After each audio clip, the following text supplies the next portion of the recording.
Sega. You keep doing that, and it... Damn it, Mia. Welcome to Deep Thought, folks. I'm the Crazy Even, and today we are going to be doing something I'd like to call MEGA MANIA. We are going to go through the first 6 Mega Man games, starting with the original Mega Man 1. And here with me today are my 2 regular co-hosts, the Violet Vulpine Mia, who you just heard in the beginning, and the person who recorded this, also known as Captain Hentai, Flaming Claw. Yep, that's one of my many aliases. Oh, you got hit. Yeah, I know. If you remember when we did Sonic Adventure DX, in that game I made a point of getting a really clean run. In this game, it tends to be a lot quicker to just bum rush through stuff. It's alright, I'm not going to die. You're triggering me, Flame. You're getting hit. Well, it's not like it would be any better if you were recording it, Mia. Yes, it would. I'm actually very good at... Okay, I'm actually pretty good at Mega Man when I'm trying. Yeah. So we've started off with Bomb Man stage, which No! Oh my god! Look, I'm getting rid of him. It's a relatively easy stage to start with, and as I've known, probably the best stage to start with, as we'll figure out. I usually start with Cut Man because he, as far as I know, he's the one who's weakest to the initial weapon that Mega Man has, the Mega Buster. Well, technically it's not called the Mega Buster until Mega Man 4, but people still just call it the Mega Buster, because why the fuck not? Well, what else you gonna call it? But yeah, that works. But the thing you're saying with the damage from Buster shots, I'm not sure about the exact figures, but I know that both Bomb Man and Cut Man are an absolute piece of piss, so pick one. I normally go with Bomb Man first, just it's a habit. I actually find Bomb Man easier to take out with the Buster just because all you have to do is walk towards him. Pretty much, yeah. Yeah, it's also a matter of progression. Like, if you don't want to end up revisiting any stages to get a certain item, Bomb Man is the best way to go. And he's probably my favorite stage, also my favorite music track as well. I fucking love this song. And yeah, I just like how it's designed. Bomb Man's theme's okay. It's not my like favorite, Fireman. but there's a lot more. I prefer Elecman, I prefer Fireman, but there are a lot of good pieces of music in this game, I think. Why are you doing it like this? You're supposed to walk towards him. Look, he is dying. I am doing more to him than he is to me. It's so horrible. I never thought it'd be me triggering you with bad gameplay, but whatever. Yeah, if you're getting triggered now, Mia, you're gonna love my footage for the other games. Oh Christ! Myself right now. But yeah, this is probably one of the most annoying parts coming up. It's not exactly you get a feel for what the platforms do and how they move, but it's just so fiddly and irritating. But first I've got to do a lot of standing around here loitering until it comes back because I was that little bit too slow. Look at your score.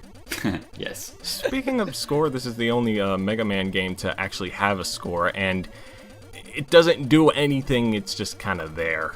Yeah, who the fuck cares? I know. The thing with these platforms is that they sort of go down when the wheel is there, and you drop so fast you have very little time to actually react, so it's not like the second the platform starts to open up, you fall through. Yeah, the animation is very misleading because it makes you think that you might have that little extra second to jump off. You don't. You just sort of die.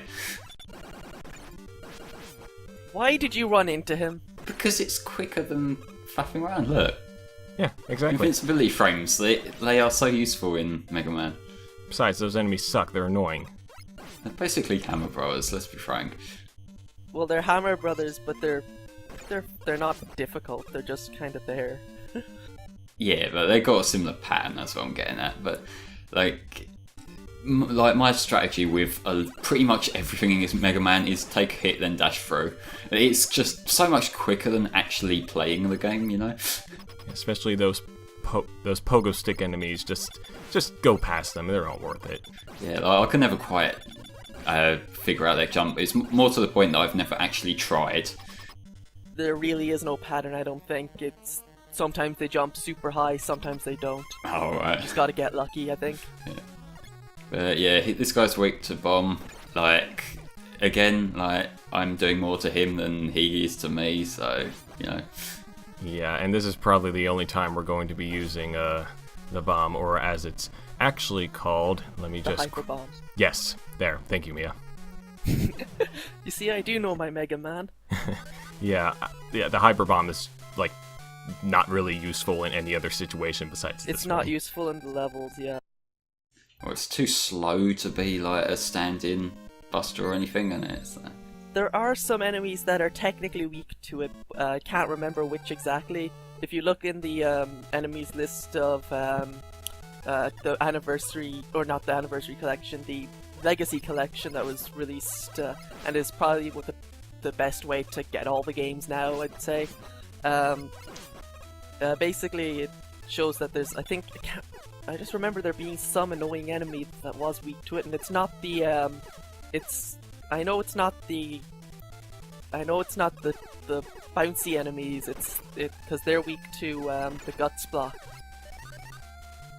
that's a weird thing for them to be weak to, but yeah.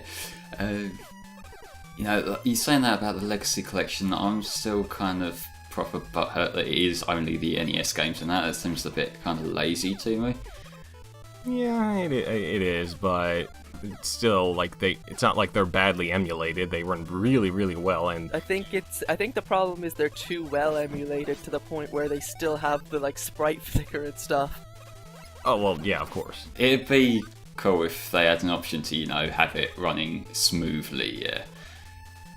Particularly parts of certain later games in the series are really fucking laggy at times, like 3 in particular, and so it'd be nice to, you know, actually have a fresh version of it, but whatever. So, it's more to the point I'm butthurt because there was that PS2 and GameCube version the Yanks got, like, years back, which had, I think, 7 and 8 on there as well, and it's so for having new collection without them games just The feels port of like Mega Man 7 sloppy. though got rid of fire effects in the credits. Well, to be fair, that's like the least of the problems with 7, but it's the principle of not having it, you know.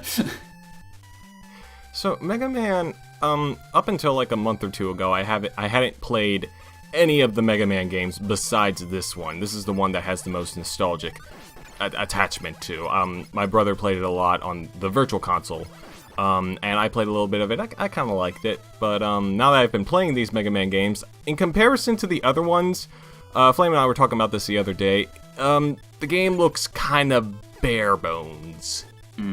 It's visually, it's kind of underwhelming, but there is To one give it thing credit, that to give this game some credit, it's an earlier NES game as opposed to say Mega Man 4, 5, and 6, which were later on the NES. So at this point, these graphics were pretty much acceptable for the time of the NES that it was released in, but I can see what you're saying still. yeah, to be fair, like, also compared to certain other NES games, this is still leaps and bounds above, because, like, you think the first party Nintendo stuff, like Super Mario Brothers, Legend of Zelda, they look absolute fucking shit compared to this, you know. Yeah, I agree. Yeah, even though it's not as good looking as the other games, it's one of the better looking NES games in general, and holy shit, that was fast. Yeah, Cutman's a joke. It's really easy when you have the gut block. And we'll see you guys on the next episode of Mega Man.